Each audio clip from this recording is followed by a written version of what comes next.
You're listening to Seattle Real Estate Podcast. So Zillow thought flipping houses meant easy money, easy money. A North Portland home shows the downside. Is there a downside to flipping homes? I can't imagine. Buying a house you know nothing about, trying to fix it up, trying to sell it. What could possibly go wrong?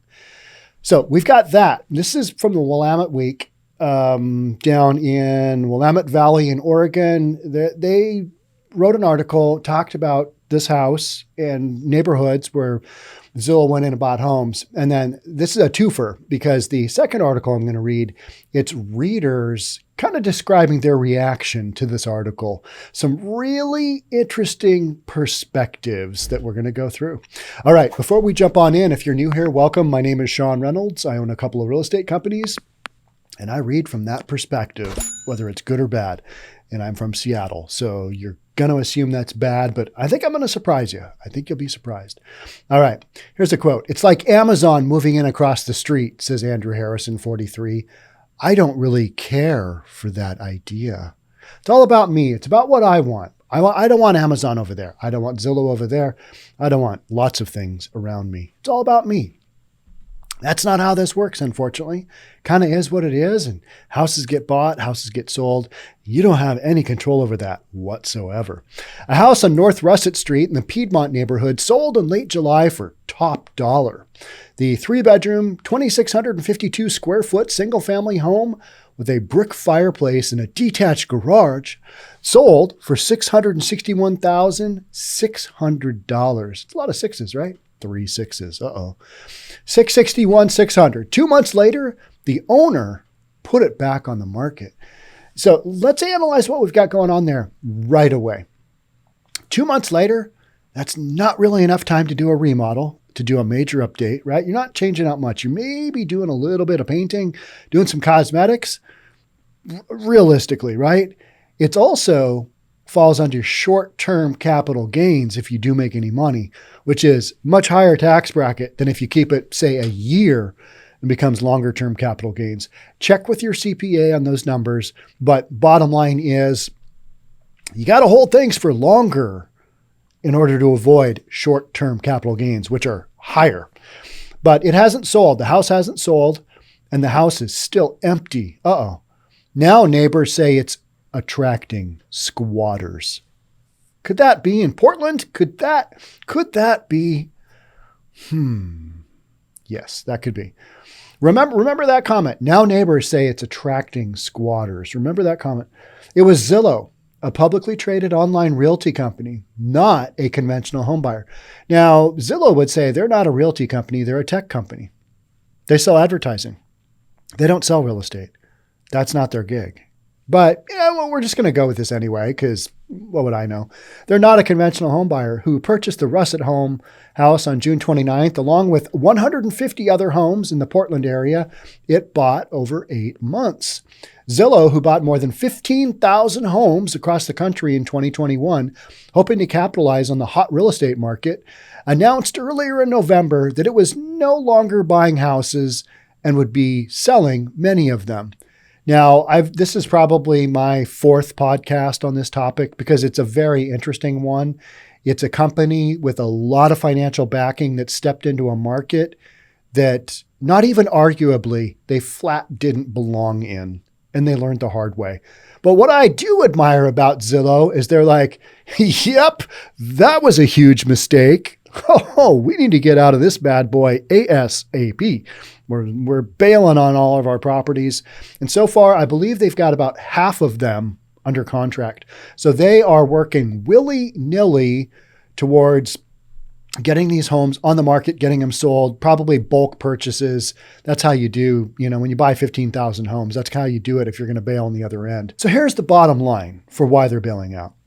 We've determined the unpredictability in forecasting home prices, said Zillow co-founder and CEO Rich Barton in a November 2nd press release, far exceeds what we anticipated, the unpredictability in forecasting home prices. Now, this is the greatest bull run I've ever seen, and I've been in real estate 35 years, something ridiculous like that. And I'm not that old. I've been doing this a long time. I've been pulling comps a long time. If you can't make money in that kind of marketplace, the market hasn't dipped. It's still going. Granted, it's slowed down a little bit. That appreciation, those levels have slowed down, but it hasn't dipped. It hasn't gone back the other way. So when you say there's unpredictability in forecasting home prices far exceeds what Zillow expected, what did you expect? What were the expectations here? That this was going to be easy? Well, let's just say there's a reason that the Zillow's estimate isn't used to back any kind of home loan by anyone, anywhere. It's a starting point. So Zillow's accuracy has never been something that the real estate market has relied upon, other than starting point of a conversation. Hey, what does Zillow have your home, pinpointed at? What's the estimate? Oh, it's here. And those are great conversations to have because they're a starting point. But when you really want to get down to what the data says and that supports the value of your home, you might want to do a little bit more deep dive than a Zestimate, if you know what I mean.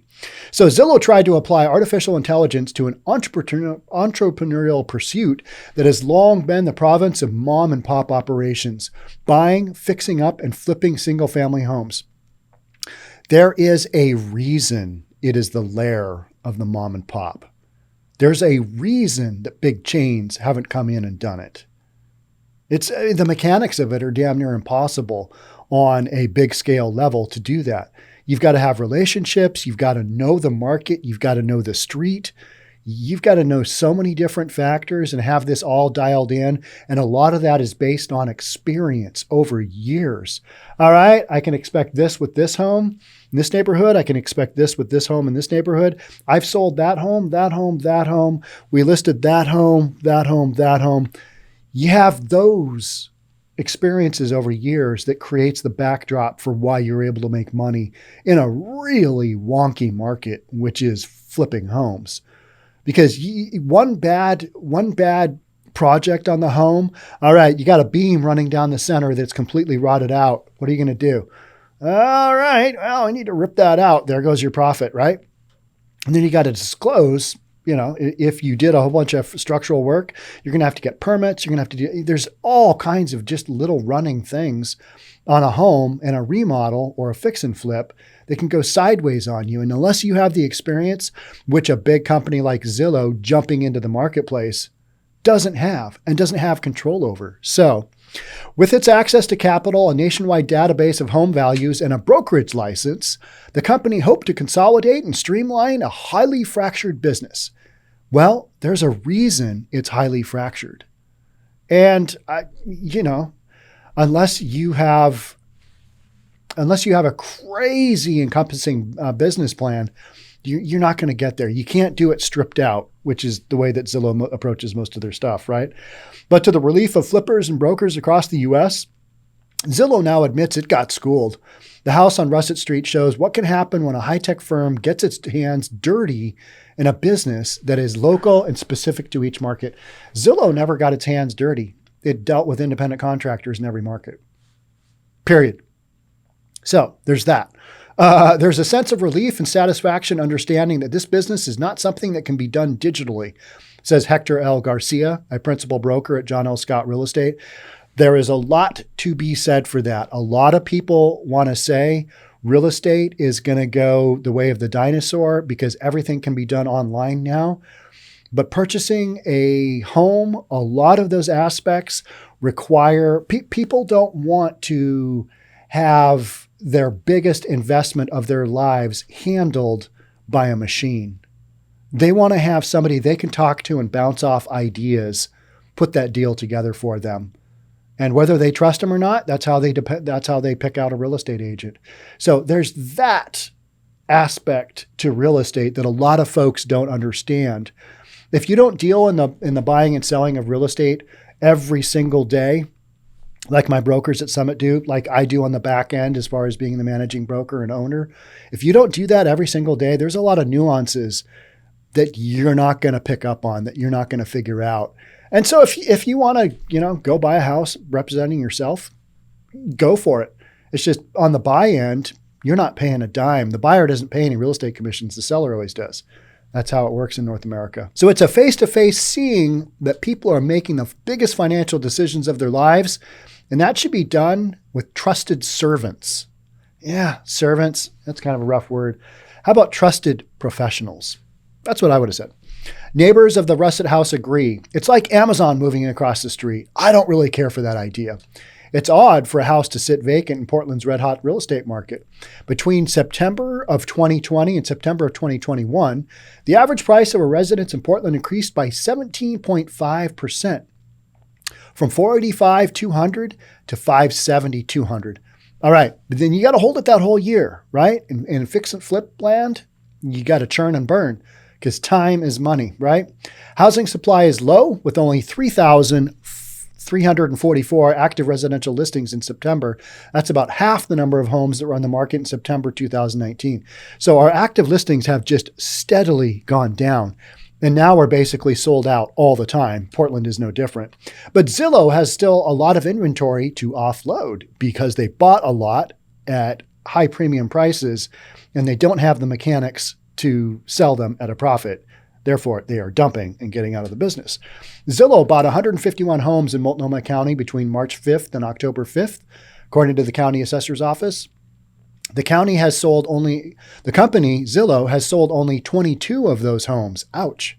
With the most recent being sold October 1st. So 22 out of 151. That's not bad. That's not terrible. But if you're a publicly traded company and these numbers might be weighing down on your stock price a little, you're probably eager to dump them all and move on, take that write down and scooch on down the road, right? Compared to the bulk of transactions that the combined workforce of Oregon realtors does compared to Zillow, said John L. Scott Garcia, I think it's just a drop in the bucket. Yeah, 150, whatever it was. I've already lost interest because it's Zillow. And we kind of know Zillow doesn't have the ability to actually make a big dent in the marketplace. Everybody freaks out.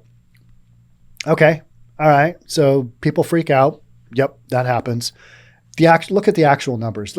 15,000 homes across the United States. Look at that versus how many homes total were sold. And I don't know what that number is, but 15,000 is literally a drop in the bucket compared to, what's the population in the United States? 330 million, something like that. Take 15 grand, divide that by 300, whatever million. Pretty small numbers is what we're talking about. So Zillow claims to offer the same personal experience as local realtors. A company representative told Willamette Week it had responded to neighbors' concerns in Piedmont. Every market we have Zillow offers in, we have a local broker partner that was established in the area before we basically team up, and they sell our homes and take care of our homes in the same way that they always have in the community, says Matt Kramer, a Zillow spokesman. We sell them in exactly the same way any brokerage in town would sell them, and we use a local brokerage. So remember that fact right there. They are teaming up with a local broker, period, right? Okay, that's what they do. So they call up Summit Properties and say, hey, would you sell a bunch of houses for us if, we can figure out some kind of compensation that makes sense? Meaning on the brokerage end of things, I would need to do some kind of crazy discount because I'm going to get some volume out of it. And in turn, I'm going to make some money, but it's going to have to be at a level where the flipper, if they're bringing me a bunch of deals, they're going to want a discount. Fair enough.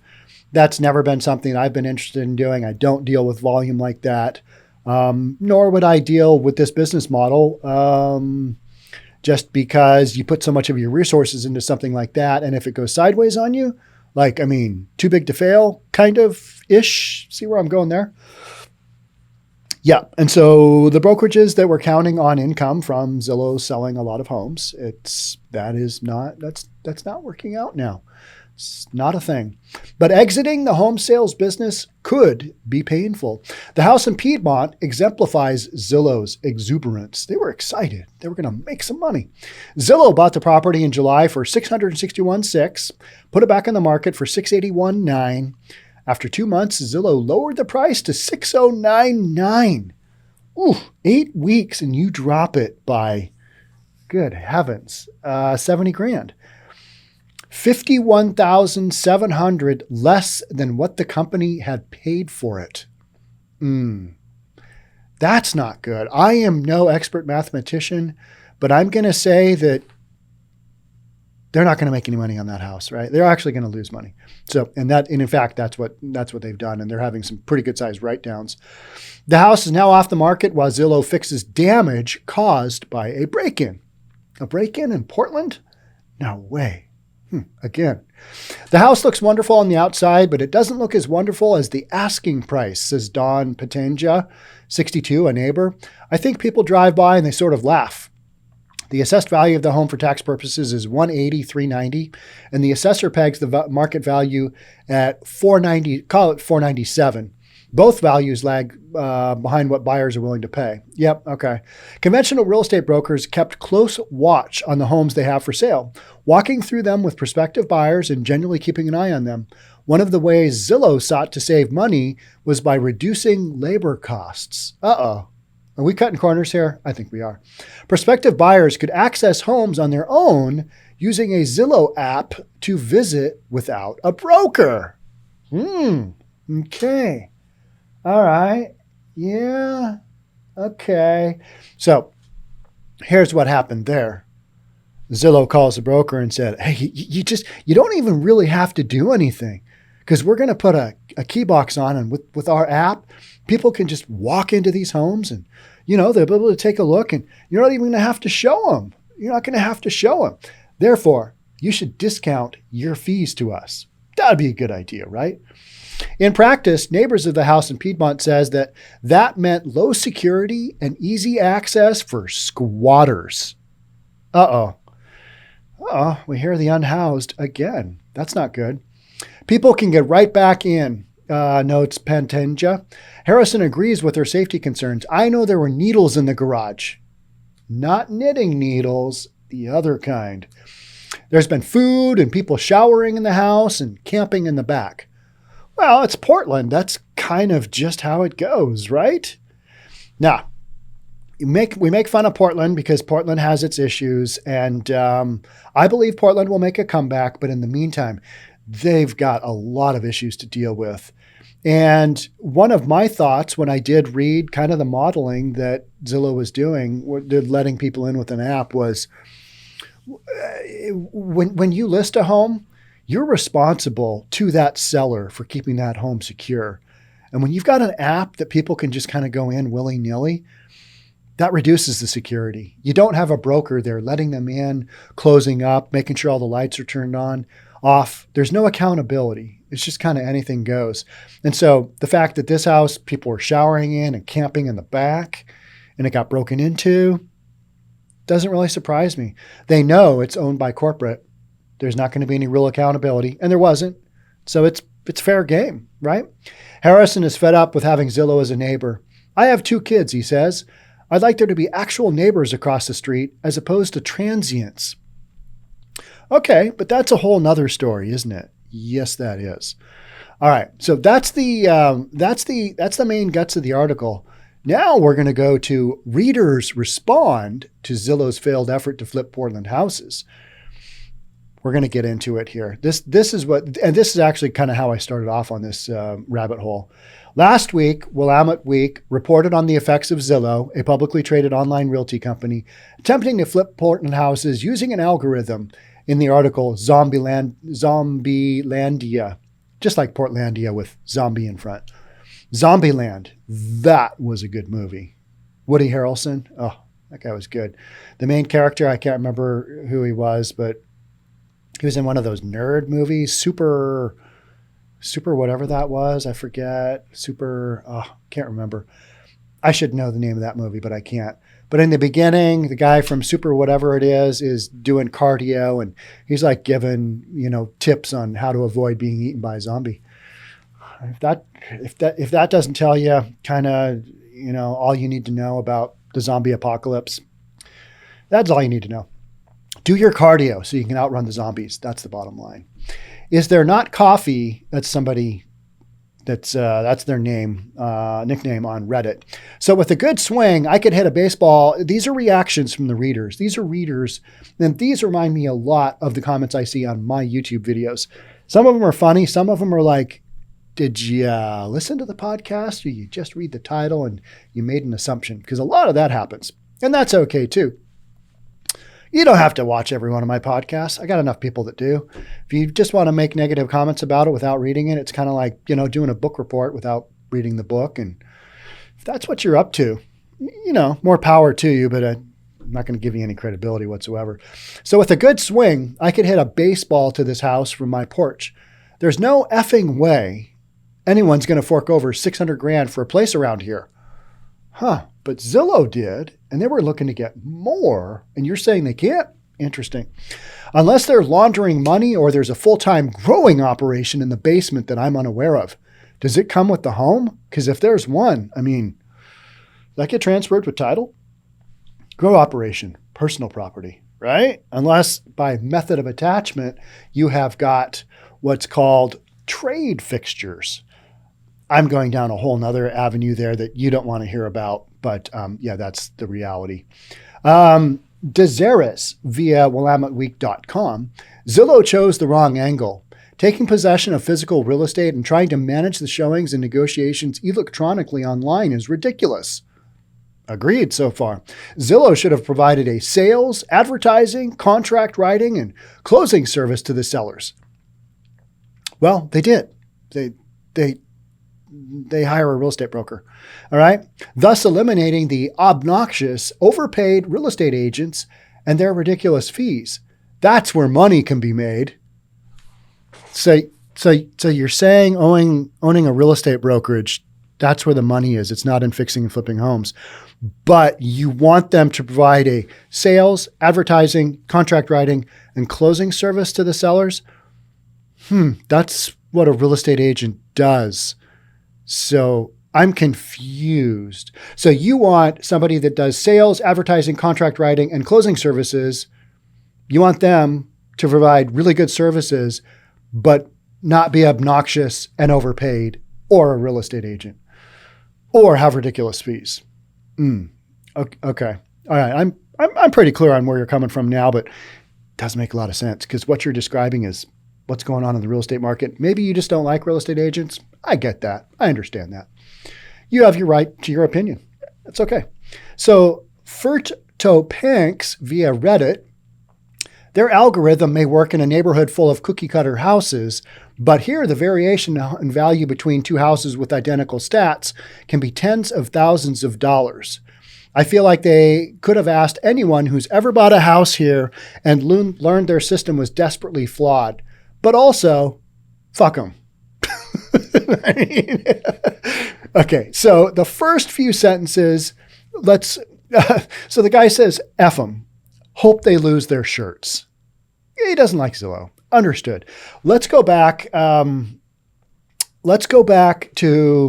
the algorithm may work in a neighborhood full of cookie cutter houses. That's where this is super relevant. Because it's like anything, and I've talked about this a lot. The more data you have when you're dealing with an algorithm, the more accurate your stuff is going to be. So Zillow could have gone into neighborhoods that are full of cookie cutter houses, but guess what? The areas where they're cookie cutter homes, a lot of times, there's so little inventory because those are the neighborhoods everybody wants to live in. There's no inventory. So Zillow's kind of taking what they can. Oh, we're going to buy 25,000 homes this year. All right. Well, you only got to 15,000. That's probably a good thing because now you're having to dump them.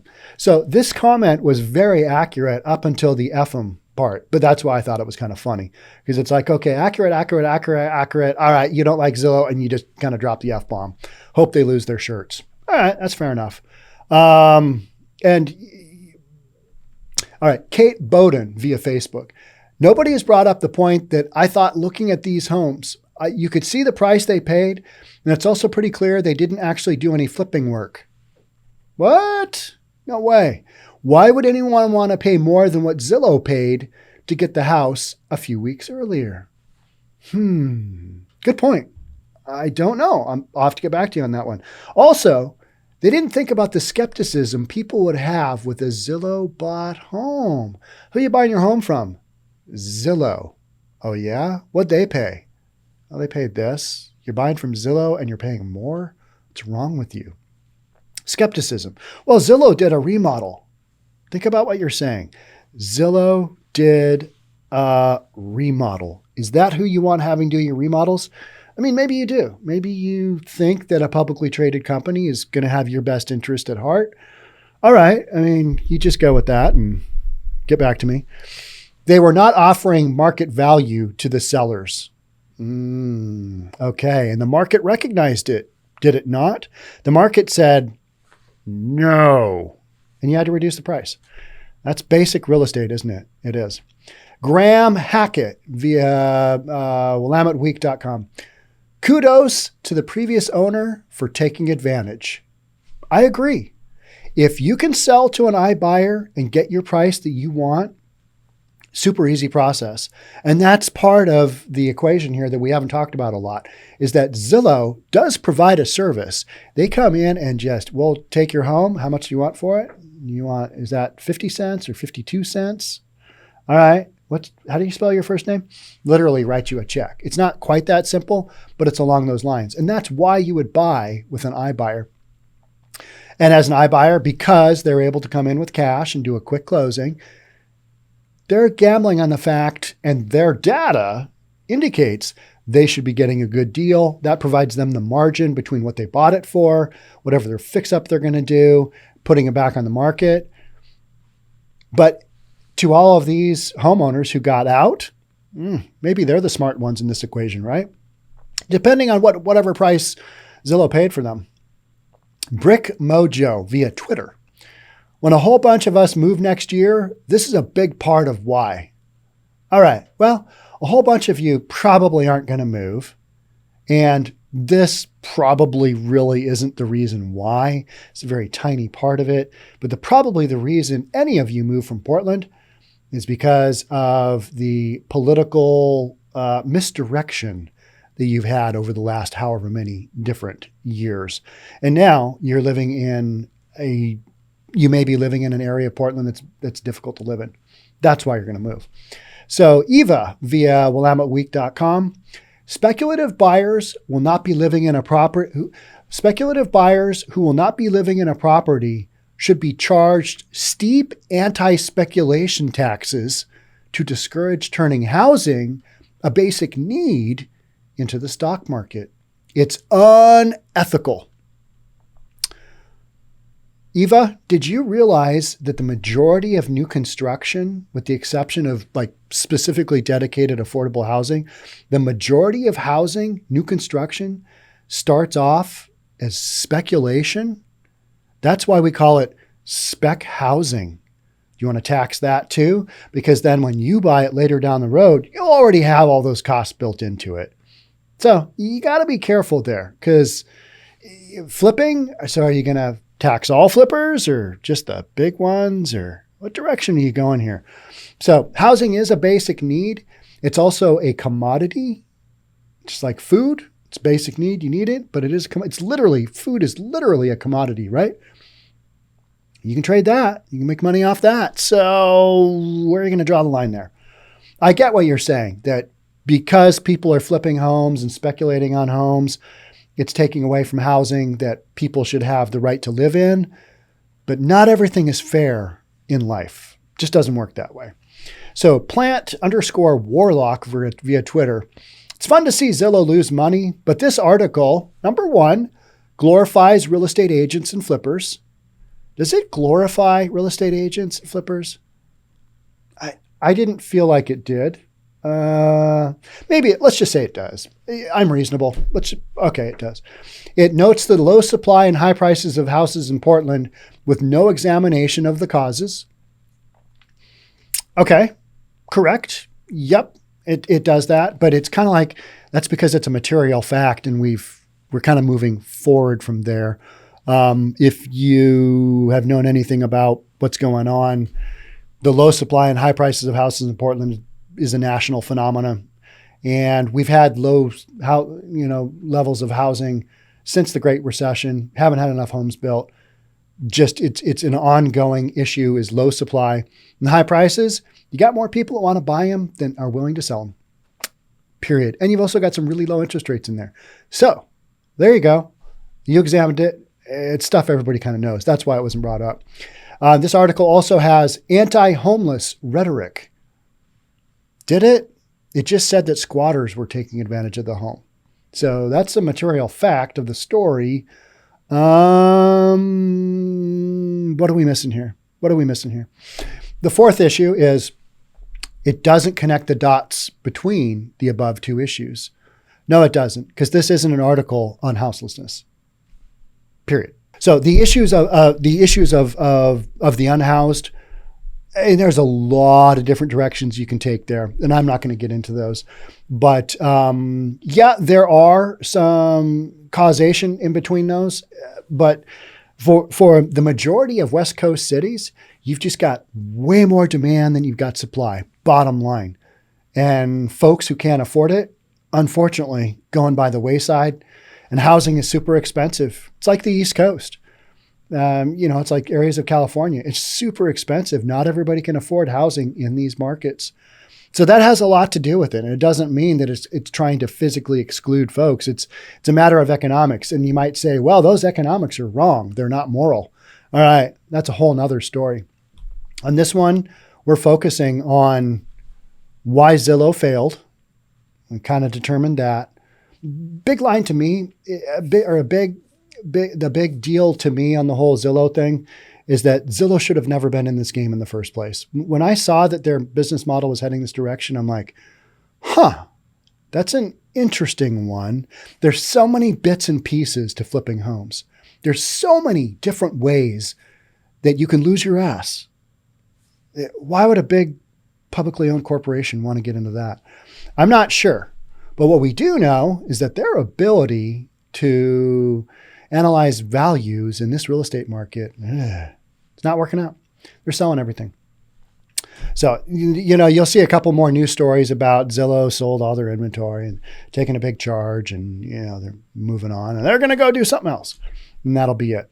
But I wanted to do this podcast and just kind of touch on what some other people are thinking, not necessarily in real estate, that it glorifies real estate agents and flippers. Okay. I didn't get that. I didn't get some of the other stuff that people are talking about, but that's why it's good to have a different perspective, right? I read my perspective from being a real estate agent, being a real estate appraiser, being a business owner, being a dad, being an ex-husband, not a current husband, those kind of things. So it's good to get different perspectives, because otherwise you live in your own little bubble in your head and you're like, I'm going crazy because I'm just getting the same information. All right, that's it for me on this one. Thanks so much for being here. We'll catch up soon. Until then, stay safe. Bye for now.